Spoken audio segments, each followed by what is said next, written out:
Hey guys, so we have here one of our large-scale flowering beds, and in this video we want to show you how we're setting up a new one of these, specifically in regards to the irrigation system. In this case we are using a drip tape, and for our seedlings we have ordered these marigolds, which we receive in these trays by mail. One of these trays holds around 350 seedlings. And this is the area that we want to use. As you can see, the field already has been prepped with the tractor. We have here the two ruts that you can see that's been carved in. Those are for excess water, so the plants don't get waterlogged. And then the little bit elevated areas, that's where we're going to plant 2 rows of the flowers of our marigold flowers each.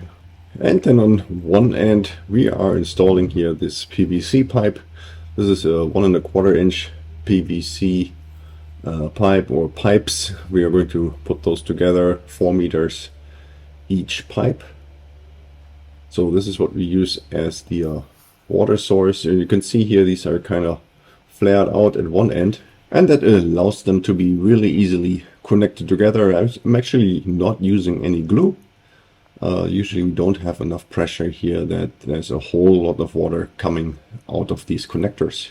Then next we have here basically the main component, which is here the irrigation drip tape. That is just a really thin tape which inflates to some kind of pipe when you put water in it, and then there is a couple of small holes. This is like a roll of 1000 meters or about 3,200, 3,300 feet. It cost me about $15 converted, and every 20 centimeters we can see these little dimples here. Those are the locations where the water slowly drips out. Depending on the pressure you get more or less water coming out of here.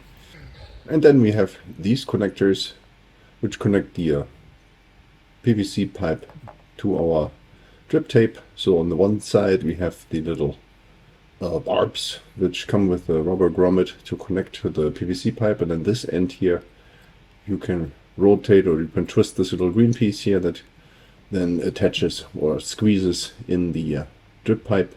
Make sure it doesn't detach. And here is this rubber grommet that I talked about before that goes right into the PVC pipe. And here I bought a whole bag, 100 pieces of these.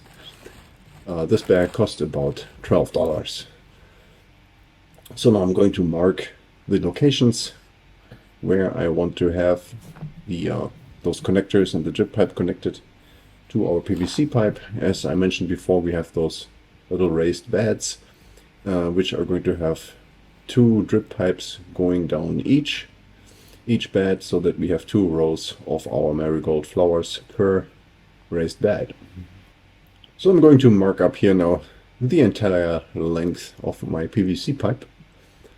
And then I have here my electric or my cordless drill, installed a small spade bit here, 16 millimeter, and I'm going to carefully create these holes here, trying to make them as smooth as possible.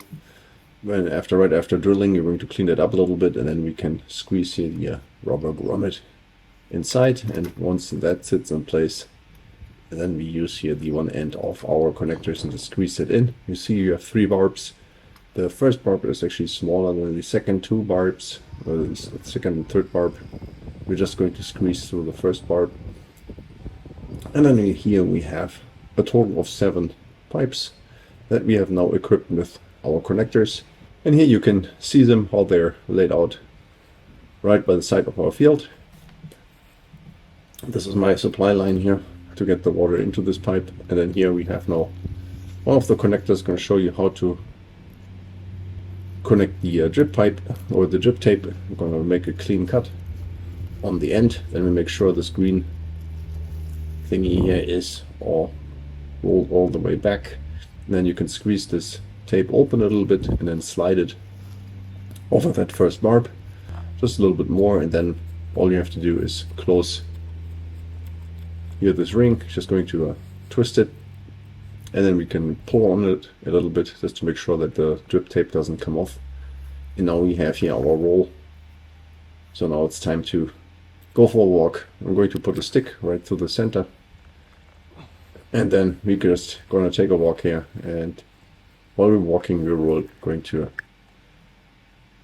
lay out our drip tape. Make sure it's not too tight, not too loose, and exactly where we want it to be, where we're going to put our seedlings. It doesn't have to be perfectly set at this point. Just make sure you have the correct length. And once we're at the end of our field, we're going to make another cut. We're going to make sure that we have a little bit left over, because we still have to close off the end of our drip tape. Since if we don't close that, then the water would just run out of there. Then on the left side here, you see this little lump of dirt that I wrapped the drip tape around. So I'm using this little trick to lay out the drip tape on my way back to the PVC pipe. This prevents the drip tape to accidentally move while I'm walking up there. And then of course eventually I will have to close off all the drip tapes, all the ends of the drip tapes. So you see this, I'm just using a small stick, wrapping the drip tape around, making a knot, and then sticking that stick right into the ground. And now here we can see the result after our seedlings have been set right next to the drip tape. What I didn't tell you before was I did run the water through the drip tape the night before for quite a while, just to make sure that this soil is nice and moist and wet, or not too wet but moist, and so that it's saturated and it's easier to plant our seedlings and safer for them, because you did see before this plot of land was completely dry. So now it is very easy to water our plants here twice a day, once in the morning, once in the evening.